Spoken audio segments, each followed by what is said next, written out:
Hi everyone, welcome to week 3 of Vibes. Here's our feature presentation.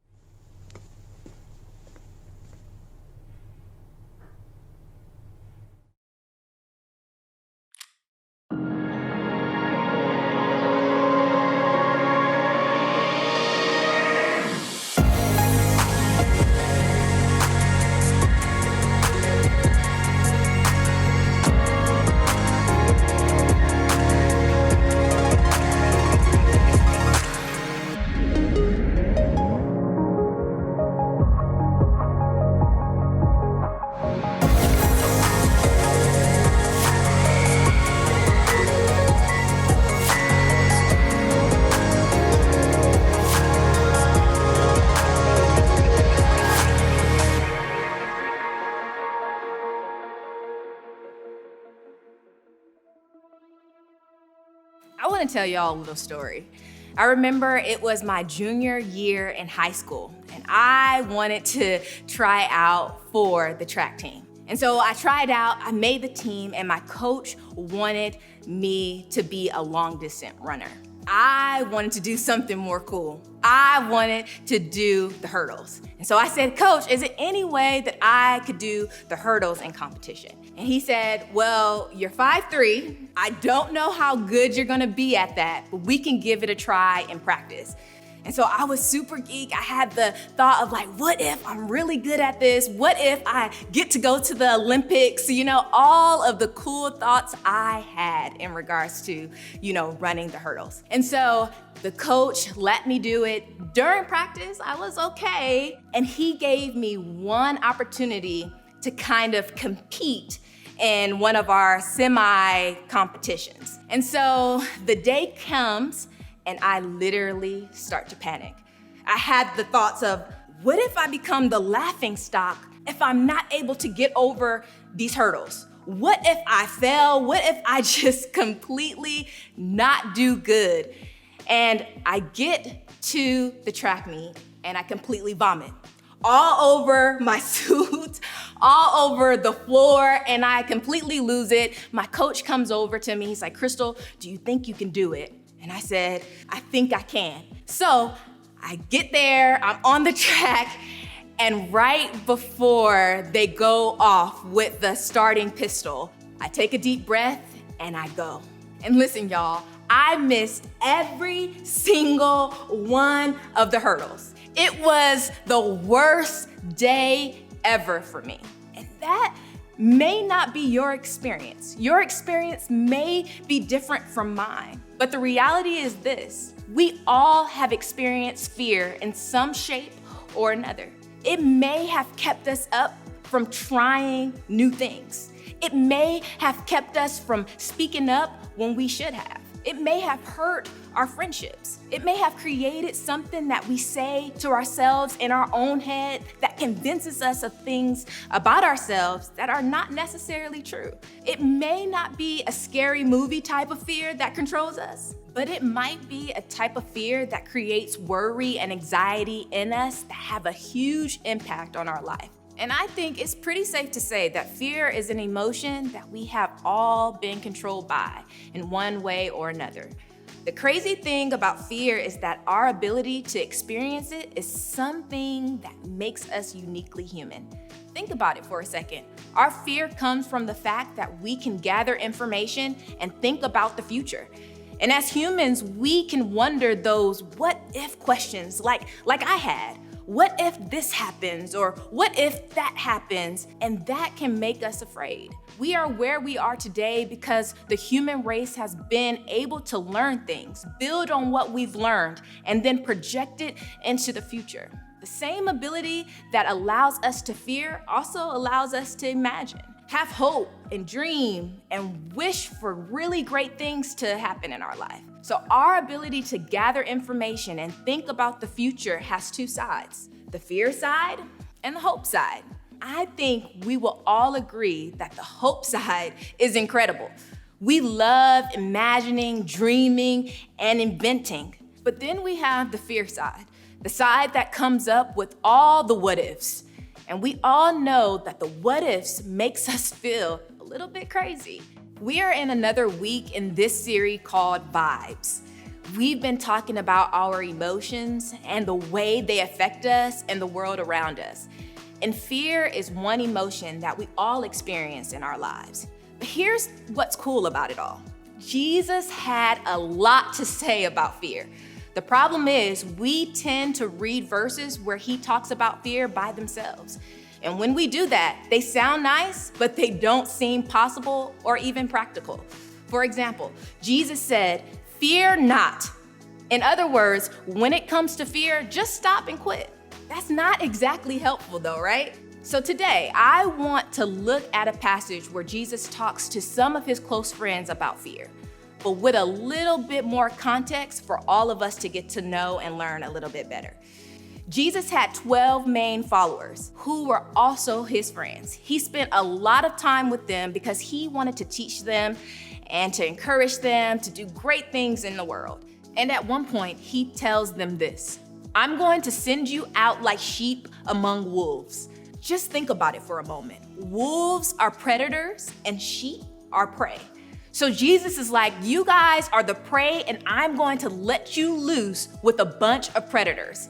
And then he goes and gets a little more literal. He tells them that they will also be arrested and beaten. And to wrap it all up, he tells them not to be afraid. I don't know about you, but I will be afraid. We tend to read the story and stop there. But when you look at it in its full context, this is just one part. Before this conversation, there's another time Jesus was out with his disciples. Jesus took his friends on a trip. They were on a boat in the middle of a sea in Galilee, and while they were there, Matthew recorded this. Suddenly, a furious storm came up on the lake so that the waves swept over the boat. Jesus and his disciples are on a small boat in the middle of water, and without warning, a storm shows up. Think about it for a moment. The loud crashing from the waves, the wind that can literally blow you away, the rain that just keeps coming down, the bright lightning that lights up the sky full of dark clouds, and the thunder that shakes your chest. In the middle of it all, Matthew tells us that Jesus was sleeping. Can you imagine, just for one moment, either Jesus was faking it or he was actually in a real deep sleep? So as the disciples were scared out of their minds, as I would have been too, and their fearless leader was sleeping right through it, they did the same thing I think I would have done. They woke him up. "Lord, save us. We are going to drown." Imagine just for a moment the disciples' frustration. They were trying to stay alive while Jesus was trying to take a power nap. This is how Jesus responds. "You of little faith, why are you so afraid?"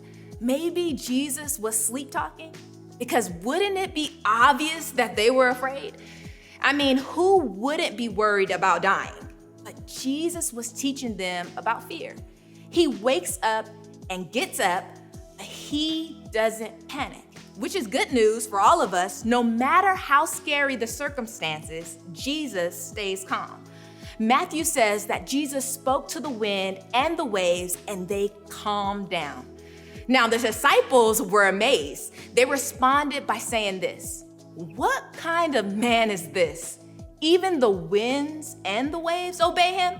In fact, they weren't just amazed, they were afraid. I mean, they literally asked, "Who is this guy who can calm down a storm?" In a moment, their confidence in Jesus overwhelmed their fear of the storm. And that's the point of this field trip. Jesus took all of his disciples on to show them that their feeling of fear didn't have to control them or boss them around anymore. It was to show them that there is someone bigger and more capable. Jesus used the situation as a teaching moment. So let's go back to the conversation where Jesus says that he is going to send them out like sheep among wolves. Jesus follows that up by saying this: "Do not be afraid of those who kill the body but cannot kill your soul." In other words, if you are going to fear something, you might as well make sure it's the right thing or worth being afraid of. First, Jesus proves that God is bigger than the storm. Then he sends the disciples into dangerous situations like sheep among wolves. So, imagine yourself as one of the disciples. And Jesus in this moment then points out and is like, you were afraid of the wrong thing on the boat. Sure, you had the right to be afraid, but didn't you know that there was someone with you who was more powerful than the storm? Jesus goes on, are not 2 sparrows sold for a penny? Yet not one of them will fall to the ground outside your Father's care. And even the very hairs of your head are all numbered. So don't be afraid. You are worth more than many sparrows. He's saying God is paying attention to you. Don't be afraid. You are worth more than the sparrows. Don't be afraid. God has numbered the hairs on your head. Don't be afraid. You are valuable. God is personal. He knows your name. He knows your circumstances. He's concerned with your personal life. When it comes to dealing with fear, this is a pretty big deal because God knows all about it and is with you in the middle of it. Now the account continues with Jesus and the guys on another field trip. So check this out. Here's what happens. Jesus has been preaching all day.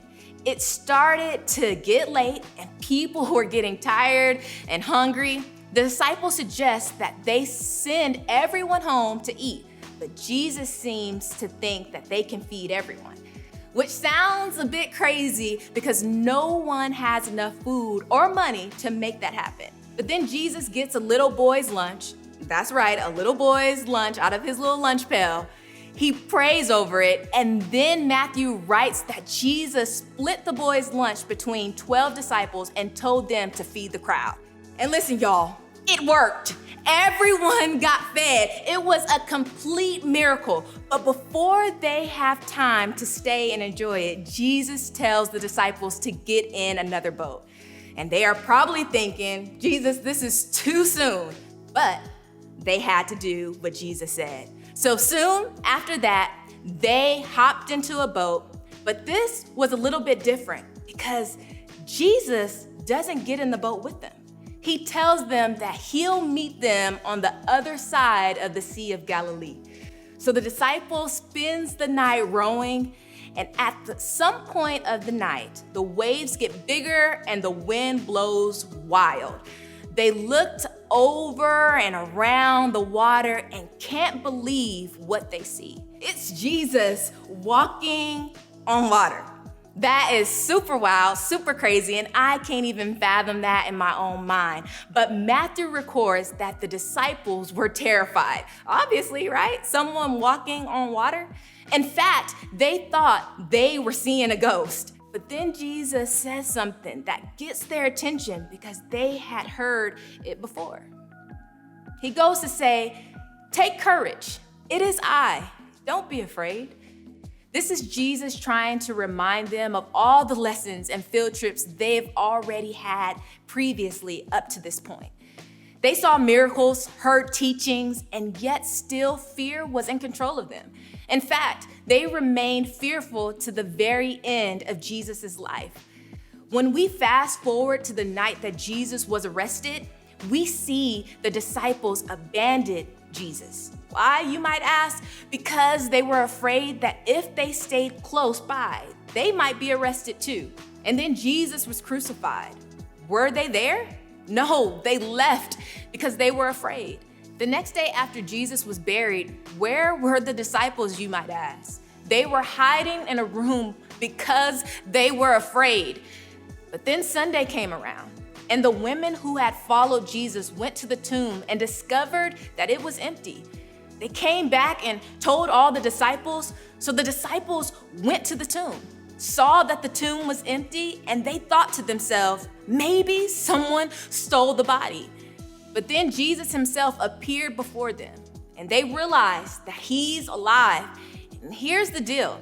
When the guy you've been following dies and then comes back to life, suddenly everything he has to say to you before seems more real, true, and even more believable. For the disciples who loved and followed Jesus, the resurrection wasn't just a nice surprise. It was everything. It made them bold. It gave them strength. It put everything Jesus said about fear in its right perspective.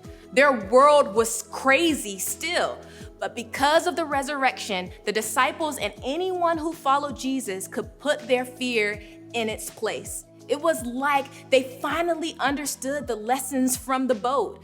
When all the things around them seemed so much bigger and so much scarier than they could handle themselves, now Jesus' words made sense. Fear not, I am with you, took on a whole new meaning.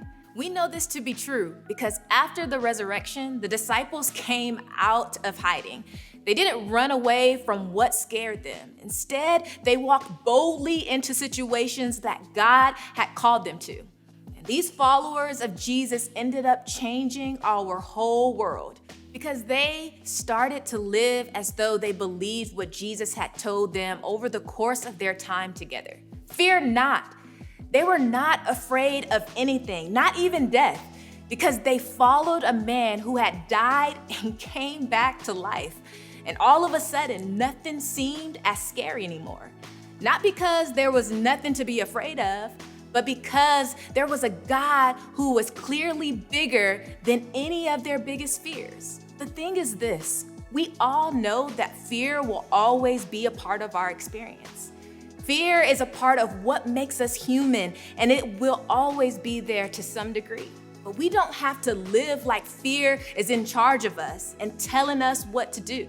There's a guy by the name of Peter who was one of Jesus's closest friends. He was there with Jesus during the miracles on the boat rides. You know, the guy who promised that he wouldn't deny knowing Jesus, then denied him 3 times. The one that panicked when Jesus was arrested. Also the one that hid in fear after Jesus died. Yeah, that guy. But that same Peter gives us some tips about fear after he witnessed Jesus came back to life. In a letter he wrote to Christians who never had the chance to meet Jesus, this is what he had to say. Cast all your anxiety on him because he cares for you. When Peter says cast, he means throw as hard as you can. That's an action word. That means it doesn't happen by accident. When you feel anxiety, fear, or worry, take all of it and throw it at Jesus. This is the most important part. Peter experienced this firsthand in the 3 years he spent with Jesus. We throw our fears on him because he cares for us. You can also remember it this way. Because of Jesus, fear doesn't have to be the boss of you. So here's what I want you to do.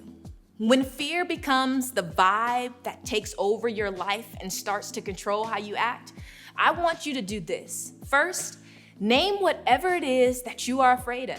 Say it out loud. Put words all around it. What about it makes you afraid?